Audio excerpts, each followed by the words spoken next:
jenama Faizah. Bihun ni kalau kita nak goreng dia, pertama sekali kita kena rendam dia dahulu.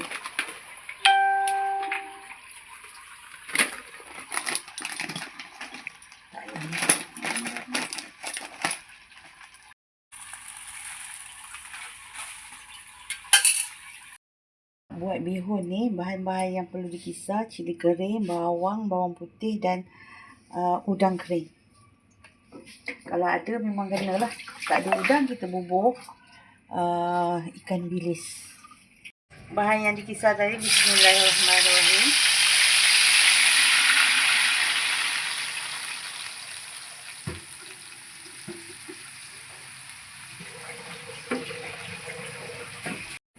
Okey, hari ni kita masukkan sotong.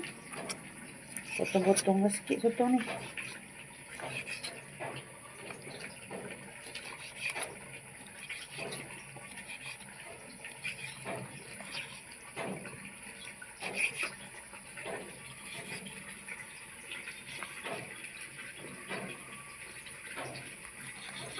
Okay, apa saja masakan kita ni kan, kita kena tunggu sampai dia pecah minyak. Dia tak boleh masuk begitu je, nanti rasa tak sedap walaupun kita masak bihun goreng. Okay, tunggu sampai dia pecah minyak. Okay, bila dia dah pecah minyak tu, kita masukkan sotong.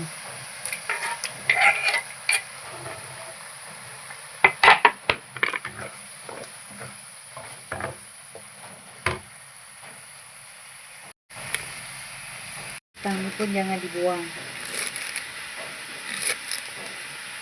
Tengok ambil yang orang kata lemah lembut tu, kita ambil.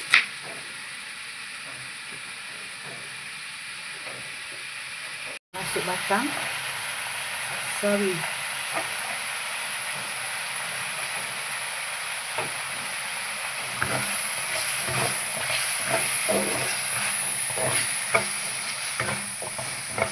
Kemudian kita masuk kicap.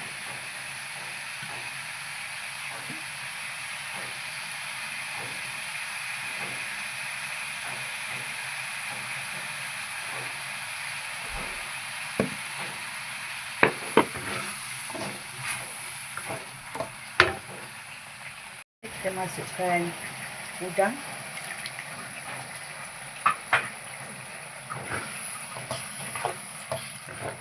Masak bihun ni ikutlah, tapi basic dia tu seperti udang kering dengan ikan bilis tu. Walaupun kita masuk udang atau kita masuk sotong, kita masukkan juga yang tadi tu, baru dia rasa manis bihun kita tu.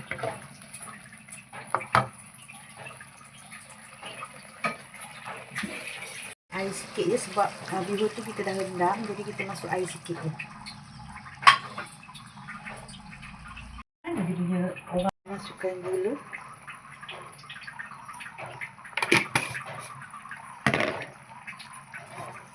Kita masukkan garam. 1, 2, 3. Sementara kita pastikan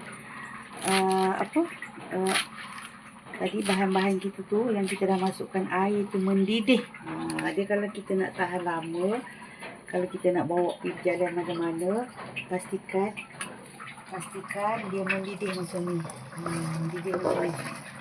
Baru tahan bihun kita. Kalau kita masuk air tu, tadi kita dah masuk air, lepas tu kita biarkan dia macam tak mendidih, nanti bihun kita cepat basi.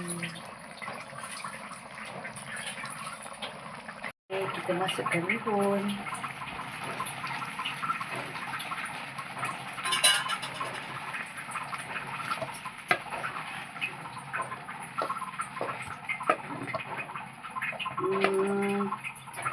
Kakak suka masukkan telur.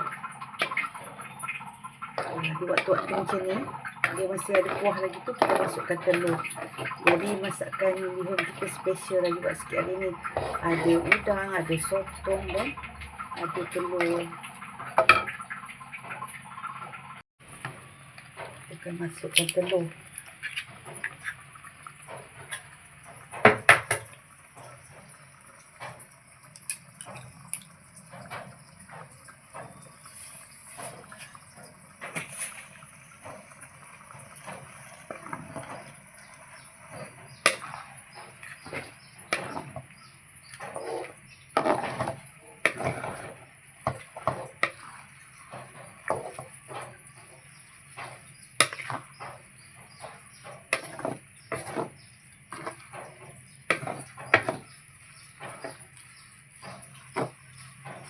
kalau macam nampak macam tak apa.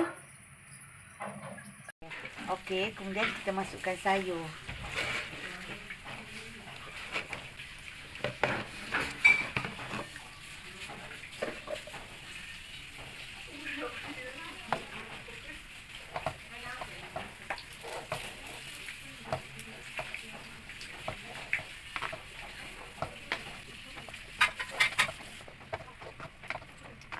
Ini sayur berlayu, jadi kita perlu siapkan